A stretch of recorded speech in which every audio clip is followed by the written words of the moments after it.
ठीक है, अभी आप अपना स्पीकर ऑफ कर लो, है ना। Yes sir. आज हम पढ़ेंगे definition and nature of scope of physical geography. हमने उस दिन बताया था कि हमारे पास में दो पेपर हैं। पहला पेपर है फिजिकल ज्योग्राफी का और दूसरा पेपर है ह्यूमन ज्योग्राफी का। फिजिकल का मतलब होता है भौतिक भूगोल। तो आज हम भौतिक भूगोल से पहले सबसे पहले हम जाने कि ज्योग्राफी क्या है। ज्योग्राफी क्या है, तो सबसे पहला है व्हाट इज ज्योग्राफी। का मतलब है कि भूगोल क्या है। पढ़ने से पहले हमें कोई भी सब्जेक्ट जब हम पढ़ते हैं तो उससे पहले हमें समझ में आना चाहिए कि हम सब्जेक्ट क्यों पढ़ रहे हैं, वो है क्या। तो भूगोल क्या है, तो इसको समझने के लिए हमें, अगर हम हिंदी बात करें तो कि भूगोल क्या है, तो ये दो शब्दों से मिलकर बना है। एक है जियो, जो आपको यहाँ पे दिख रहा होगा, और दूसरा है ग्राफी। ग्राफी, तो जो ज्योग्राफी है ये दो शब्दों से मिलकर बना है, जियो प्लस ग्राफी। जियो का मतलब होता है अर्थ, अर्थ मतलब पृथ्वी, और ग्राफी का मतलब होता है डिस्क्रिप्शन, मतलब विवरण करना। तो जो एक्चुअल में जो वर्ड है ज्योग्राफी, उसका जो मीनिंग है पृथ्वी का वर्णन करना। अब जैसे नीचे लिखा हुआ the study of the earth and its features end of the distribution of life on the earth. तो जो हमारी पृथ्वी पर जो भी चीजें पाई जाती हैं, जैसे पर्वत है, पठार है, नदियां हैं, नाले हैं, वनस्पति है, पशु पक्षी है, मनुष्य है, ये सारी चीजें पृथ्वी के ऊपर निवास करती हैं, पाई जाती हैं, पृथ्वी पर पाई जाती हैं। और इन्हीं चीजों से संबंधित हमें भूगोल में अध्ययन करना रहता है। आगे बात करते हैं हम कि व्हाट इज ज्योग्राफी। तो ये तीन चीजों से मिलकर बना है। सबसे पहला है लैंडस्केप। लैंडस्केप का मतलब होता है पृथ्वी का धरातल, जिसपे हम निवास करते हैं, जिसपे बहुत सारे लोग अपनी दैनिक क्रियाएं करते हैं। दैनिक क्रियाओं में जैसे सुबह उठने से लेकर के शाम को सोने तक का जो भी काम करते हैं, मजदूरी करते हैं, जॉब करते हैं, पढ़ने जाते हैं, प्लस खेती करते हैं, मछली पकड़ते हैं, एक व्यापार करते हैं, और भी जो भी सारी सारी चीजें, जितनी भी एक्टिविटीज मनुष्य सुबह से लेकर शाम तक अपने जीवन में करता है, वो सारी सारी जो एक्टिविटीज हैं वो हमारे पृथ्वी के धरातल पर संचालित होती हैं। अब दूसरी बात है natural elements plus human activities. तो जो प्राकृतिक चीजें हैं, प्राकृतिक चीजों में आपकी आपकी टोपोग्राफी आती है, क्लाइमेट, जलवायु।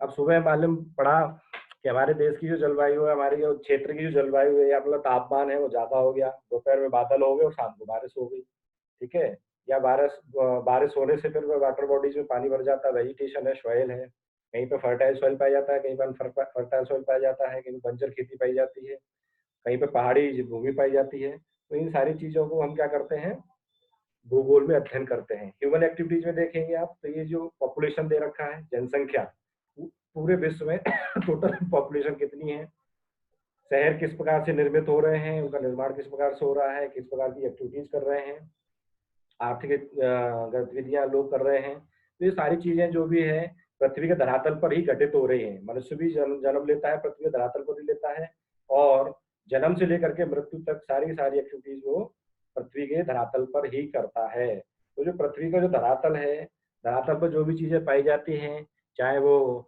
वेजिटेशन हो, चाहे वो वाटर हो, चाहे वो क्लाइमेट हो, चाहे टोपोग्राफी हो। टोपोग्राफी में बहुत सारी चीजें आती हैं, पर्वत आते हैं, पठार आते हैं, नदियां आती हैं, झरने आते हैं, पहाड़ियाँ आती हैं, पठार आते हैं, और भी छोटी छोटी चीजें आती हैं। तो इन सारी चीजों से मिलकर के पूरा जो है हमारा लैंडस्केप तैयार होता है। तो ये सब कुछ है जो है भूगोल के अंतर्गत आता है। अब बात करते हैं, देखो अब इसमें आपको दिख रहा होगा कि ज्योग्राफी इज मतलब भूगोल है। ये सबसे पहला जो दे रखा है, ये क्या है, किसी नदी के ऊपर पुल बना हुआ है। तो ये किसने बनाया, मनुष्य ने बनाया। लेकिन इसके नीचे जो बह रहा वो पानी है, वो किसका है, नदी का है। तो जो नदियां हैं वो मनुष्य से संबंधित हैं, और इन नदियों का जो अध्ययन है वो भूगोल के अंतर्गत किया जाता है। ये जो आपको दिख रहा होगा, ये जो है, ये क्या है, समुद्र किनारा है। समुद्र किनारे मतलब महासागर, सागर, झील, जो भी संबंधित मतलब वाटर बॉडीज हैं, उन सारी चीजों का अध्ययन किसमें किया जाता है, भूगोल में किया जाता है। इसी के साथ में आप देख रहे होंगे ये जो आप ह्यूमन्स की भी पूरा पिक्चर दिया हुआ है, ह्यूमन्स के पिक्चर दिया हुआ है, इसका मतलब है कि मनुष्य, जितने भी प्राणी, जितने भी जीव-जंतु हमारे भारत पृथ्वी पर निवास करते हैं, उन सारे लोगों का या उन सारी चीज़ों का, उन सारे जीवित व्यक्तियों का या जीवित प्राणियों का अध्ययन भूगोल के अंतर्गत किया जाता है। ये जो आपको दिख रहा है, ये क्या है? ये ज्वालामुखी उद्गार हो रहा है, मतलब ज्वालामुखी विस्फोट हो रहा है। तो ज्वालामुखी से संबंधित जो भी क्रिया पृथ्वी के धरातल पर होती हैं, उन सारी चीज़ों का अध्ययन भूगोल के अंतर्गत किया जाता है। ये देखो आपको एक फसल दिखाई दे रही है। तो मैंने अभी बताया था कृषि से संबंधित जो भी कार्य हैं, जो कि पृथ्वी पर किए जाते हैं। अब क्या होता है कि कहीं पे फर्टाइल लैंड होती है, मतलब उपजाऊ कृषि होती है, उपजाऊ खेती होती है, कहीं पे मतलब अनफर्टाइल लैंड होती है, मतलब अनुपजाऊ। तो अनुपजाऊ को उपजाऊ बना करके भी हम क्या करते हैं, उसमें फसल का उत्पादन करते हैं। फसल उत्पादन जहाँ-जहाँ पर जनसंख्या ज़्यादा है, जहाँ-जहाँ पर जनसंख्या के लिए उपजाऊ भूमि है, उपजाऊ भूमि में अधिक उत्पादन होता है और अनुपजाऊ भूमि में कम उत्पादन होता है। तो कृषि से संबंधित हम विभिन्न प्रकार की फसलों का उत्पादन करते हैं और उस उत्पादन किए हुए माल को हम अपने खाने के लिए प्रयोग करते हैं। जैसे गेहूँ है, बाजरा है, मक्का है और भी दलहन है, सोयाबीन है और बहुत सारे क्या बोलते हैं दालें हैं, तिलहन है और गन्ना है। इन सब सारी चीज़ों का अध्ययन मतलब भूगोल के अंतर्गत किया जाता है। ये आपको दिखाई दे रहा होगा, ये डेज़र्ट है, डेज़र्ट मतलब रेगिस्तान। तो पृथ्वी का एक बहुत बड़ा भाग जो है डेज़र्ट से छुपा हुआ है या डेज़र्ट पाया जाता है। उस डेज़र्ट में किसी भी प्रकार की कोई वेजिटेशन नहीं होती है, मतलब वनस्पति उत्पन्न नहीं होती है। कृषि वहाँ पर हम नहीं कर सकते क्योंकि पूरा का पूरा क्षेत्र वाटरलेस होता है या वहाँ पर पानी नहीं पाया जाता है। दूर-दूर तक वहाँ पर पानी वाटर बॉडीज़ नहीं पाई जाती है। टेम्परेचर ज़्यादा होता है और जो भूमि होती है, वो एकदम से सूखी होती है, शुष्क होती है। इसी प्रकार से उसके जस्ट नीचे आप देखेंगे कि बादल दिखाई दे रहे हैं। बादलों में क्या है, बादलों वर्षा कितने प्रकार की होती है, बादलों का निर्माण कैसे होता है, एक जगह से दूसरी जगह पर मतलब बादलों का कैसे स्थानांतरण होता है, बरसात कराने वाले बादल कौन से होते हैं या फिर घनघोर वर्षा कराने वाले बादल कौन से होते हैं, इन सारी चीज़ों का मतलब अध्ययन भूगोल के अंतर्गत किया जाता है। इसी के जस्ट नीचे आपको दिख रहा होगा, ये है स्नो कैप्ड पार्ट है। इसमें क्या है कि ध्रुवीय क्षेत्र, पृथ्वी का जो ध्रुवीय क्षेत्र है, ये यहाँ पे आपको दिख रहा होगा सफ़ेद-सफ़ेद। ये क्या है, ध्रुवीय पूरा यहाँ पर क्या है, टेम्परेचर बहुत कम रहता है। टेम्परेचर कम रहने की वजह से यहाँ पे क्या होता है कि क्या बोलते हैं, बर्फ हमेशा मतलब पूरे साल बर्फ से मतलब ढके हुए क्षेत्र रहते हैं। तो यहाँ पर लोग किस प्रकार से निवास करते हैं, अपनी दैनिक जीवन की चीज़ों को कैसे इकट्ठा करते हैं, कैसे अपने आप को जीवित रख पाते हैं, कैसे ये आर्थिक क्रियाएँ करते हैं। फिर उसके बाद में ये आपको दिख रहा होगा जंगल। पृथ्वी के बहुत कम से कम 33% पार्ट पर जंगल पाए जाते हैं। मतलब मान लीजिए कि अगर 100% पार्ट पूरा हम ले लें, कवर कर लें स्थल क्षेत्र में 33 पर जंगल होना चाहिए, ऐसा बोला जाता है। लेकिन जैसे-जैसे हम विकास की क्रिया करते जा रहे हैं, डेवलपमेंट करते जा रहे हैं, विकास की ओर अग्रसर होते चले जा रहे हैं, उन सब में क्या हो रहा है कि हम जंगलों को नष्ट कर रहे हैं। जंगलों को नष्ट करने से हमें बहुत सारा नुकसान हो रहा है। नुकसान क्या हो रहा है कि सबसे पहले तो हमें मतलब ऑक्सीजन की कमी हो रही है। कार्बन डाइऑक्साइड गैस बढ़ती जा रही है, जिसकी वजह से ग्लोबल वार्मिंग का खतरा बढ़ता जा रहा है। अब ये देखो अगला जो उन्होंने फोटो दे रखा है, इसमें क्या दे रखा है, थंडर स्टॉर्म दे रखा है, मतलब बिजली कैसे चमकती है।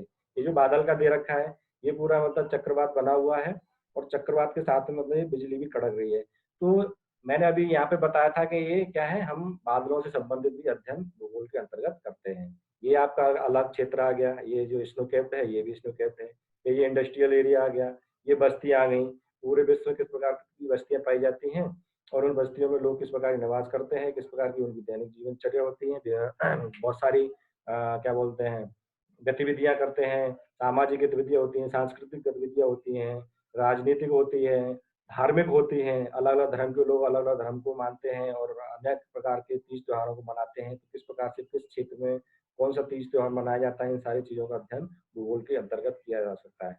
तो ओवरऑल हम तो बोल सकते हैं कि जो भी पृथ्वी पर मतलब पृथ्वी के धरातल पर जो भी एक्टिविटीज़ हो रही है, उस एक्टिविटीज़ के द्वारा जो भी हमें डेवलपमेंट हो रहा है, विकास हो रहा है या अंडर डेवलपमेंट हैं हम, या फिर हम बोल सकते हैं कि हम विकास की ओर अग्रसर हो रहे हैं, या फिर हम कह सकते हैं कि पृथ्वी के जो धरातल पर हम क्या कर रहे हैं, नुकसान पहुँचा रहे हैं, पृथ्वी को नुकसान पहुँचा रहे हैं या नहीं पहुँचा रहे हैं। इन सारी चीज़ों का अध्ययन भूगोल के अंतर्गत किया जाता है।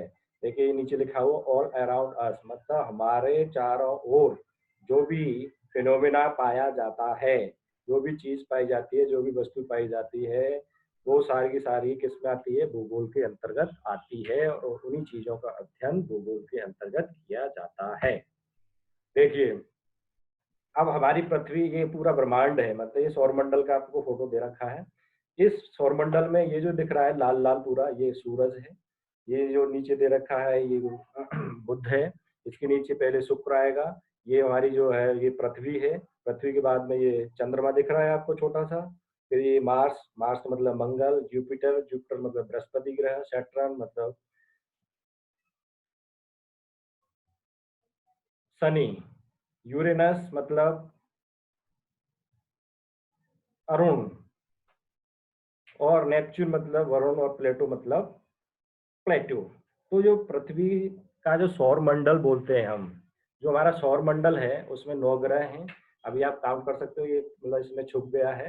सबसे पहले आता है आपका शुक्र, बुध, पृथ्वी, मंगल, बृहस्पति, शनि, अरुण, वरुण और प्लेटो, पूरे 9 ग्रह हैं। और ये जो 9 ग्रह हैं, अगली स्लाइड अपन देखेंगे तो उसमें देखेंगे ये 9 ग्रह किस प्रकार से क्या कर रहे हैं। ये सूरज की परिक्रमा करते हैं, सूरज की परिक्रमा करते हैं। ये मरकरी हो गया, ये मतलब क्या हो गया, शुक्र हो गया, ये बुध हो गया, ये पृथ्वी हो गई, ये मंगल हो गया, ये बृहस्पति हो गई, ये शनि हो गया, ये अरुण हो गया, ये वरुण हो गया, और ये प्लेटो हो गया।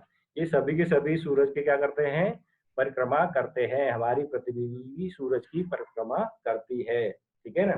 तो किस प्रकार से ये परिक्रमा करती है और किस प्रकार से हमारे मतलब दिन और रात होते हैं, सूरज किस प्रकार से पृथ्वी पर प्रकाश देता है, और उसके प्रकाश से हमारी सूरज के प्रकाश से हमारी पृथ्वी पर रोशनी होती है, उसी रोशनी से हम क्या करते हैं? अपने आप को देख पाते हैं। जैसे सूरज ढल जाता है हमारी भाषा में, लेकिन सूरज ढलता नहीं है, सूरज हमेशा चमकता रहता है। पृथ्वी ही सूरज के चारों तरफ घूमती रहती है। पृथ्वी 2 तरीके से घूमती है। एक तो ये जो लाइन दे रखी है, मतलब सूरज की परिक्रमा करती है। दूसरा, अपने अक्ष पर ही एक बार घूम जाती है, उसको उसको 24 घंटे लगते हैं। तो ये सूरज है, ये पृथ्वी है। तो अभी ये सूरज चमक रहा है, तो ये वाला जो पार्ट है यहाँ पे क्या है, अपने को रोशनी दिखाई देगी, और ये वाला जो पार्ट है यहाँ पर अंधेरा दिखाई देगा। इसका मतलब क्या हुआ कि यहाँ पर दिन होगा और इस वाले क्षेत्र में क्या होगा? रात होगी। वैसे वैसे ही घूमती चली जाएगी पृथ्वी। तो जिस जिस जो जो पार्ट सूरज के सामने आता जाएगा वहां पे क्या हो जाएगा? रोशनी हो जाएगी। रोशनी होने से वहां पे दिन होता चला जाएगा, और जो पार्ट अंधेरे में जाता चला जाएगा वहां पे क्या हो जाएगी? रात हो जाएगी, ठीक है ना। तो इस प्रकार से ये सभी के सभी ग्रह गुरुत्वाकर्षण शक्ति की वजह से आपस में सौर मंडल में परिभ्रमण करते रहते हैं, और वो किसका करते हैं? सूरज का करते हैं। अब बात आती है, ये है हमारा पूरा भारत, पूरे विश्व का मैप, ठीक है। मतलब समझ लो कि ये क्या है? अपनी पृथ्वी ही है, उसका हमने क्या बनाया हुआ है? मानचित्र। यहाँ पर अगर हम देखेंगे तो ये पृथ्वी दिख रही है हमें। ये जो पृथ्वी है, इसमें हमने क्या किया, उसको मानचित्र के रूप में ले लिया है। अब देखिए यहाँ पे हमारा भारत है, ये चाइना है, मंगोलिया है, रशिया है। तो ये जो पूरा पार्ट है इसको हम क्या बोलते हैं? एशिया। ये जो पूरा पार्ट है इसको हम क्या बोलते हैं? यूरोप। ये जो पार्ट है इसको बोलते हैं हम उत्तरी अमेरिका। ये जो पूरा नीचे वाला जो पार्ट है इसको बोलते हैं दक्षिणी अमेरिका। और ये जो पार्ट है इसको हम बोलते हैं अफ्रीका। ये ऑस्ट्रेलिया है। बाकी जो ब्लू ब्लू जो दिख रहा है आपको, स्काई ब्लू जो दिख रहा है, इसको बोलते हैं हम महासागर। अब महासागरों में जो हिंदुस्तान है, ये जो इंडिया है, इसके नीचे वाला जो पार्ट है ये सब क्या है? हिंद महासागर। ये जो आपको पूरा जो दिख रहा है, ये वाला जो एरिया है, ये जो दिख रहा है, ये क्या है? ये अटलांटिक महासागर है। और ये जो पार्ट है, ये वाला जो पार्ट है, ये एक ही महासागर है। अगर हम इसको पूरा फोल्ड करके लगाएंगे तो ये जो पार्ट है इस पार्ट से मिल जाएगा। ये देखो यहाँ पे ये वाला पार्ट मिल जाएगा। तो ये जो पूरा दोनों तरफ से, ये देखो इधर भी लिखा है पैसिफिक ओशन और ये भी लिखा है पैसिफिक ओशन। इन दोनों को मिला करके ये पैसिफिक ओशन बनता है। अब बात आती है कि इसमें जो लाइनें दिख रही है ये क्या है? ये जो इधर लाइन दिख रही है, ये वाली जो लाइन दिख रही है, ये जो लाइन दिख रही है, ये जो लाइन दिख रही है, जो लाइनें खींची क्यों गई और इसका पर्पज क्या था? तो इन सारी चीजों को समझने के लिए हम अगली स्लाइड पे जाएंगे। ये देखिए, ये हमारी पृथ्वी है। इसमें हमने ये जो लाइन है ये सीधी दे रखी है, ये जो लाइन सीधी दे रखी है, ये तिरछी लाइन है। क्यों है? इसको भी समझने का प्रयास करते हैं। यहाँ पे देखिए, ये जो दिख रहा है ये ब्लू लाइन और ये वाली लाइन, मतलब ये वाली लाइन और ये वाली लाइन, इसको हमने क्या नाम दे रखा है? लैटिट्यूड। तो लैटिट्यूड को हम हिंदी में बोलते हैं अक्षांश, क्या बोलते हैं, अक्षांश।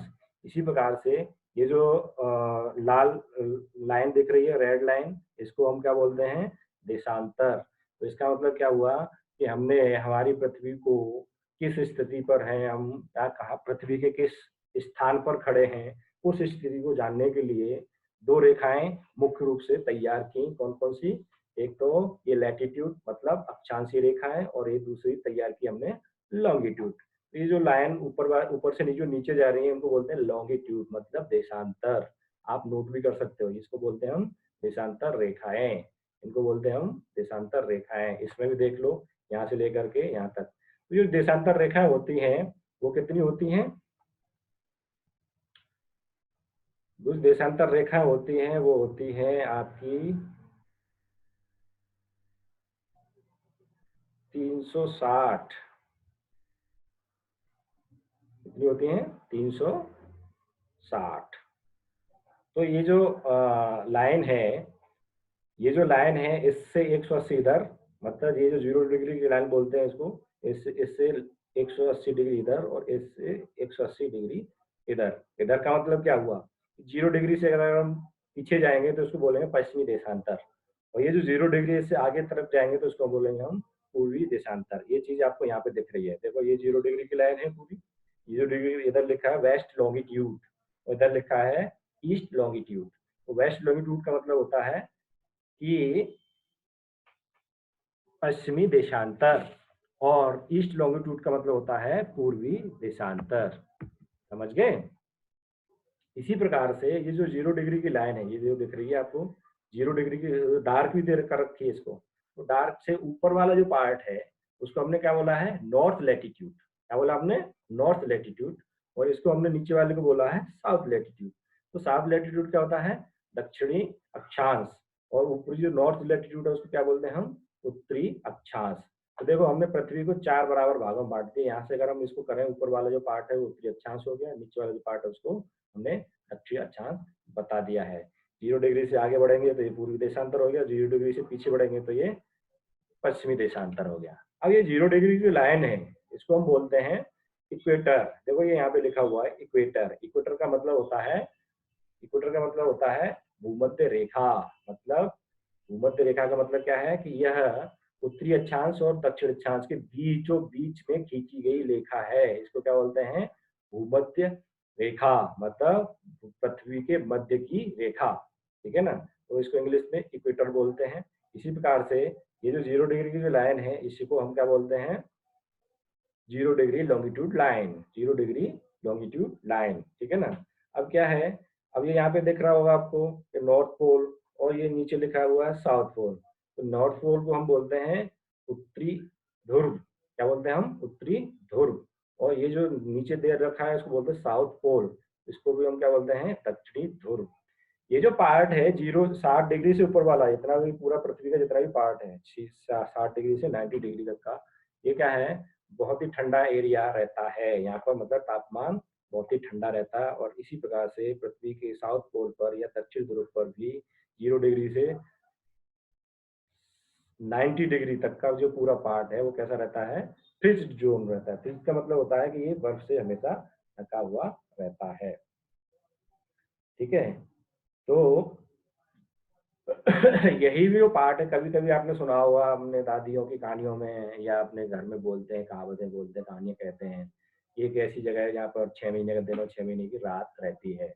यही वो पार्ट है, यहाँ पर 6 महीने का दिन और 6 महीने की रात रहती है। इसकी वजह क्या है, मान लीजिए सूरज यहाँ पर चमक रहा है, सूरज चमक रहा है तो इसकी जो रोशनी है इस पार्ट पे ज्यादा पड़ेगी, और इस पार्ट पे पहुंचते पहुंचते क्या है, उसकी लाइनें तिरछी हो जाती हैं, और तिरछी हो जाने की वजह से यहाँ पर सूरज की रोशनी नहीं पहुंच पाती है। जब सूरज की रोशनी नहीं पहुंच पाती है तो टेम्परेचर भी नहीं पहुंच पाता है, और टेम्परेचर नहीं पहुंच पाता है तो वहां पर क्या होता है कि एक तो मौसम ठंडा हो रहता है, और दूसरा बर्फ के तूफान आते हैं, और तीसरा वहां पर रात लंबी रहती है, मतलब 6 महीने की रात और 6 महीने का दिन रहता है। अब ये देखो एक साइकिल दे रखा है, इसमें रखा डायरेक्शन ऑफ रोटेशन, कि पृथ्वी घूमती किस तरीके से, ये पूर्व से पश्चिम की ओर घूमती है। इसकी जो पृथ्वी की जो अक्ष पर जो घूमेगी तो इधर से इस प्रकार से घूमेगी, पूरब से पश्चिम की ओर। इसी प्रकार हम देखते हैं, जब बोलते हैं ना कि सूरज किधर निकला हुआ है, तो हम बताते हैं कि सूरज निकला हुआ है पूरब की साइड में। ठीक है ना।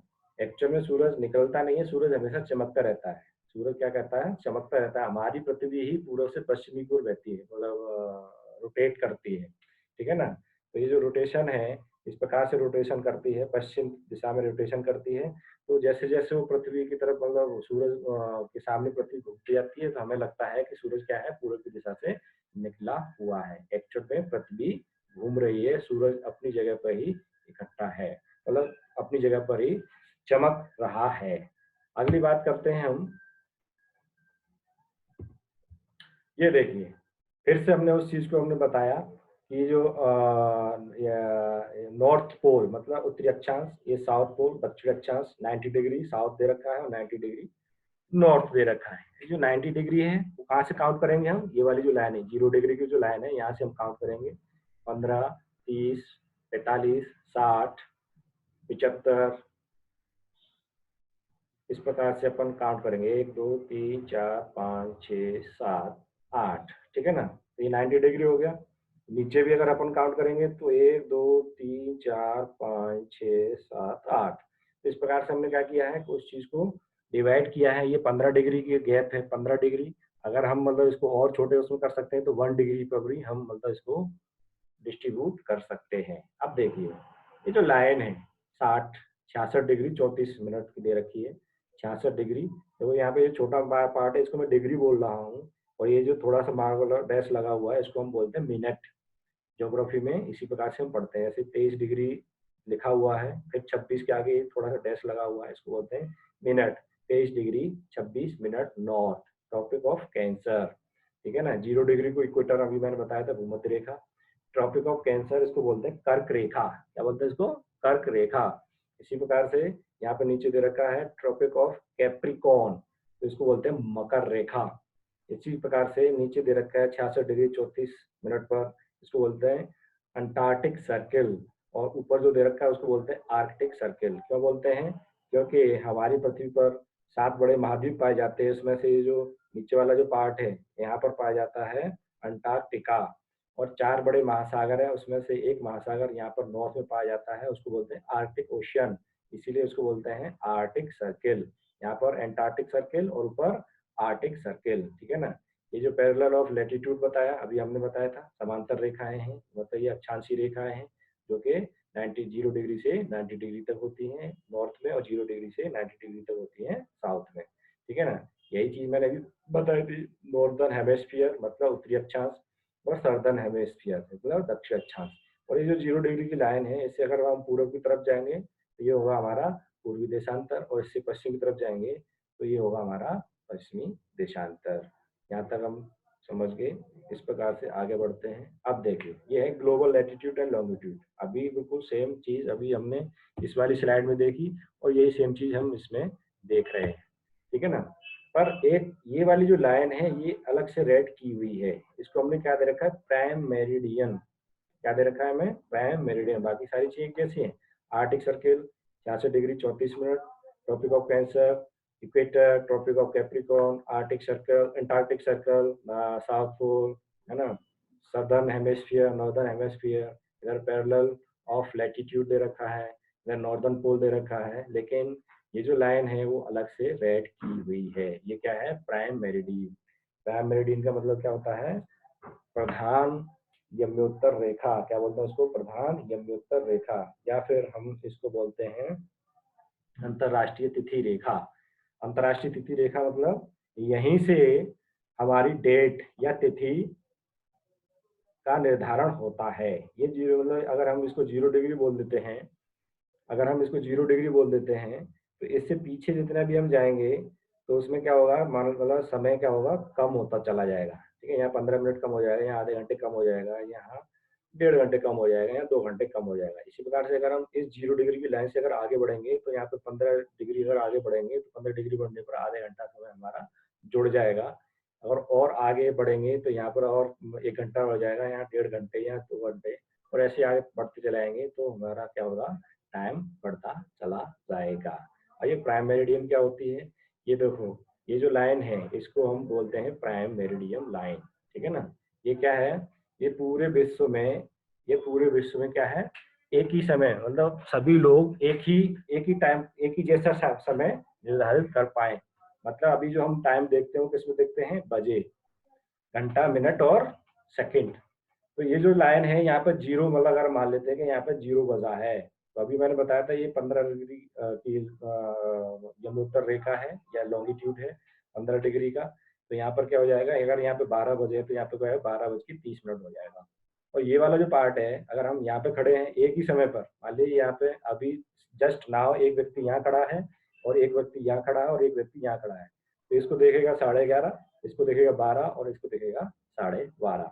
तो ये जो लाइन है इस प्रकार से, ये जो 0 डिग्री की लाइन है इसको ऐसे प्रकार से ऐसे खींचा गया है, ठीक है ना? इस प्रकार से ये आपको दिख रही होगी। ये पूरी तरीके से इसी लाइन पे नहीं है, ये किसको आड़ा तिरछा क्यों? इसकी वजह क्या है? इसकी वजह ये है कि ये किसी भी स्थल खंड से, ये जो आपको दिख रहा है ना, ये सब क्या है? स्थल खंड है। तो स्थल खंड से ये क्या है? किसी को टच ना करे, फिर भी एक स्थान पर ये टच करती है। यहाँ पर ये इंग्लैंड है, इंग्लैंड का छोटा सा पार्ट है ग्रीनिच, उसको बोलते हैं ग्रीनिच। उसी ग्रीनिच की वजह से इसको ग्रीनिच लाइन भी बोलते हैं। क्या बोलते हैं? ग्रीनिच लाइन भी बोलते हैं। आगे बात करते हैं। खत्म, आज का यहीं पे समाप्त करते हैं। अब आपको अगर कोई प्रश्न हो तो आप मेरे से पूछ सकते हैं।